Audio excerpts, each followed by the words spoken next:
For a keyboard under $60, the GK61 is already pretty good. But let's see if we can make it better coming up.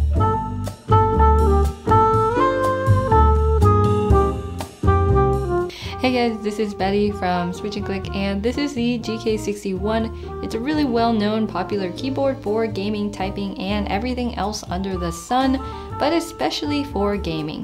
The 60% layout and optical switches paired with its budget-friendly price tag make it a really good option for pretty much anybody out there. The only issue is this keyboard, although it's really budget-friendly, it doesn't sound or feel amazing by any means. But I mean, that's to be expected for something that's this budget friendly. The case sounds really hollow, and these stabilizers are, how would I say this? They don't sound so great, but the switches are pretty smooth and nice to use. All of this combined doesn't lead to the most amazing experience, but I know we can make this a lot better. Let's get started. The first thing we have to do is ditch these ugly ABS keycaps. These are just magnets for fingerprints, and honestly, they don't look so great. They're glossy on the sides, but the tops are a little bit matte. They just don't feel good. We'll swap these out later with a cheap replacement set we picked up off Amazon. Now that these keycaps are off, let's take everything else apart.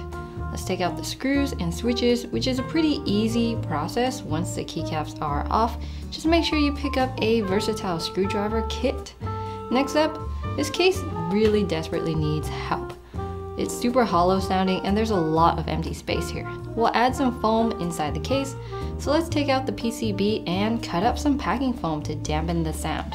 I layered it as much as possible to dampen out the hollow sound, but honestly, the case is really bad, so the more foam, the better. Ideally though, Sarbathane is a superior option because it adds a nice weight to the case, but packing foam will get you 90% of the way there for a whole lot cheaper. The stabilizers are gonna need a few mods. They're in rough shape out of the box, and you can hear that from the stabilizer sound test right here.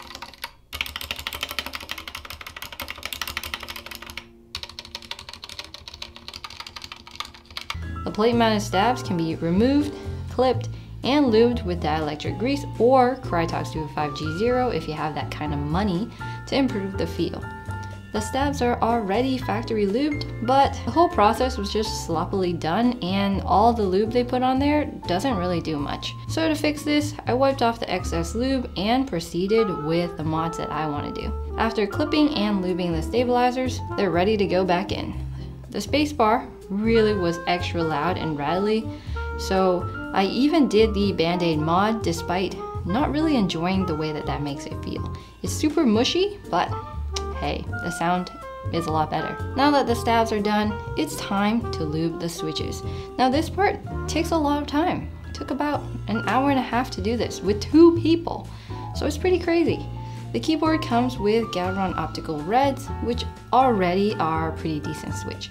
They're smooth, but we're gonna take this to the next level. We decided to lube these up with Tribosys 3204 because that's just what we had laying around the house. It's slightly thinner than 205G0, but it's also cheaper, but it'll get the job done. So these switches feel way smoother and sound a lot better now that they're lubed. The final step is to replace these ABS keycaps with something a little more interesting and more durable and don't feel as gross. To keep it a budget option, we opted for these DSA 9009 keycaps we found on Amazon. As you can see, the keycaps are much lower, they are uniform, and they add some style to the build as well. It gives the keyboard a retro vibe, which is a lot better than the boring black ABS keycaps.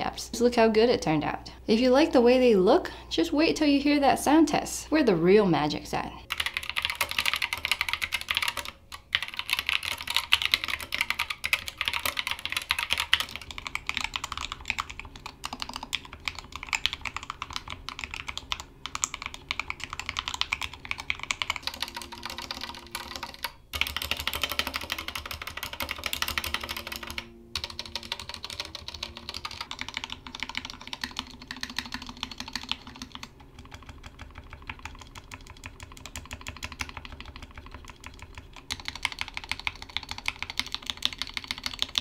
Overall, I'm super satisfied with how these mods turned out. The keyboard sounds super clean with almost zero scratchiness.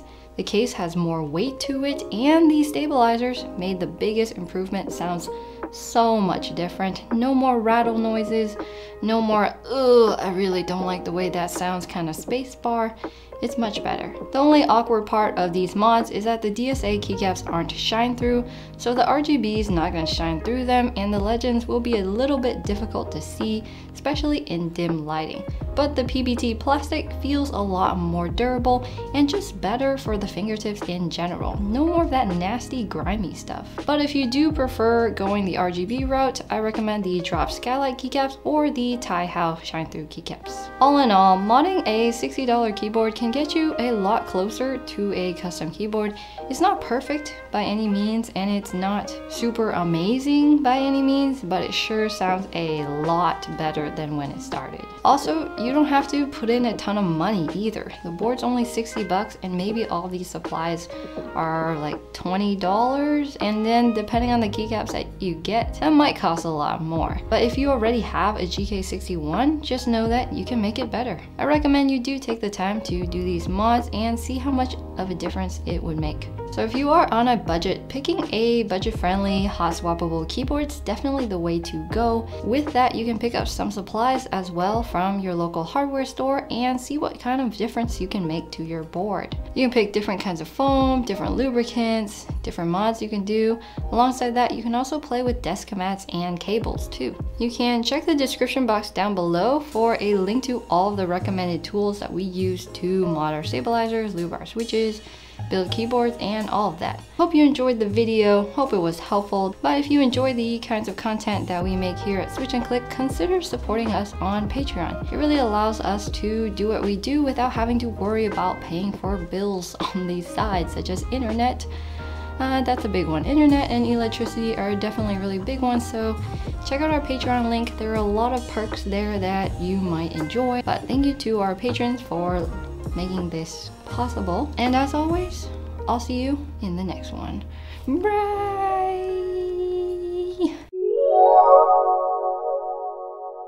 And if you noticed already, these B-roll shots don't have my hands in them, because my hands are slim and attractive and, you know, feminine looking.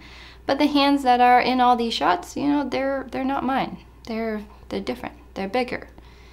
They're not as feminine. They don't have this ring. They're different. Yeah, it's not me, so it's awkward. It's not really. Is that awkward? Is it awkward? I don't have the time to do this stuff, you know? Just kidding, I do. Okay, I helped. It's complicated. Anyways, if I sounded like I don't have as much energy as usual, it's because I'm eating a little bit less so I can look a little less pudgy. Yeah,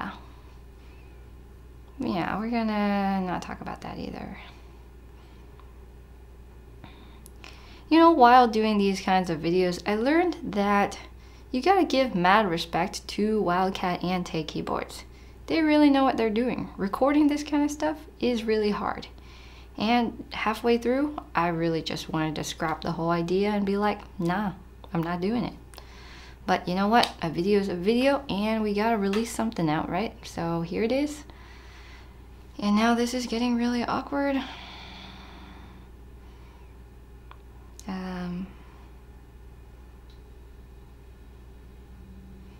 Yeah, I mean, there weren't that many bloopers this time. I don't think I really messed up that much stuff. And nothing super funny because I'm so hungry. You don't really have a sense of humor when you're hungry. Yeah. Anyways, I'm gonna go now. Bye.